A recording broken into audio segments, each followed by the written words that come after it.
gudoomiyaha hay'adda dhowrista tayada Somaliland Muuse Xasan Xaaji Yuusuf oo weheliyo Faysal Maxamuud oo kamid ah gudida commission-kaasi ayaa gaadhay kantaroolka deegaanka beer ee dhinaca bari ee magaalada Burco kaasi oo lagu qabtay daawooyin aan soo marin habkii iyo nidaamkii ay hay'adda dhowrista tayada Somaliland u dejisay. ugu horeyn waxaa halkaasi ka hadlay isduwaha hay'adda dhowrista tayada gobolka Togdheer iyo commissioner Faysal Maxamuud waxaana ay ka warameen daawooyinkaasi. imika waxaanu haynaa muddadii 5 casho ayaan wadnay hawsha soo far 5 casho waxaanu qabanay 3 kartoon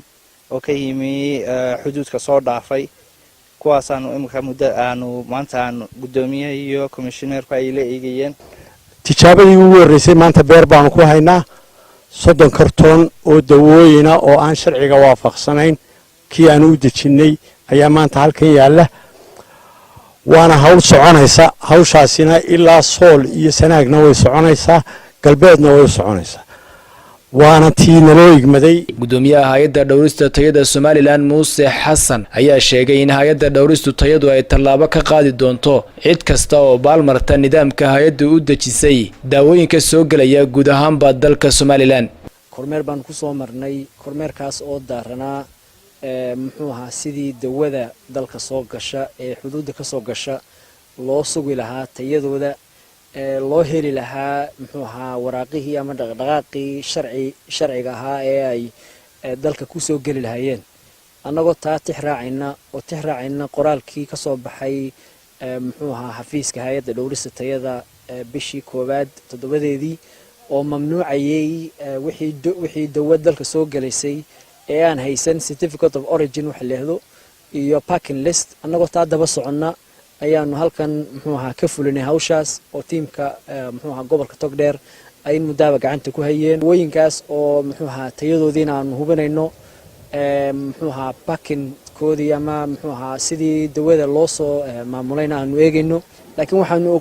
doonaynaa inaanu halkan uga dirno fariin aan u dirno ganacsatada waliba kuwa dawada ka ganacsadaan wixii dawada dalka soo galaya aynu fiiro gaara laga bilaabo xilli sanadkan aynu fiiro gaara siinay waan isla ogeyn laakiin iminkan inaanu xoojinayno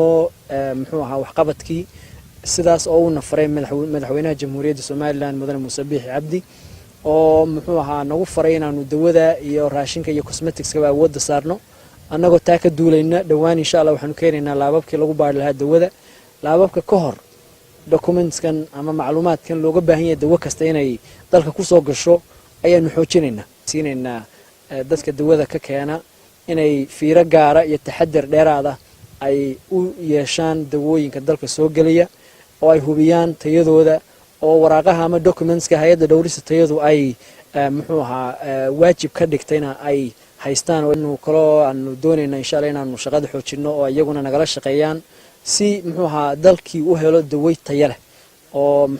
ganacsigiina uu ganacsi hufan oo sharciga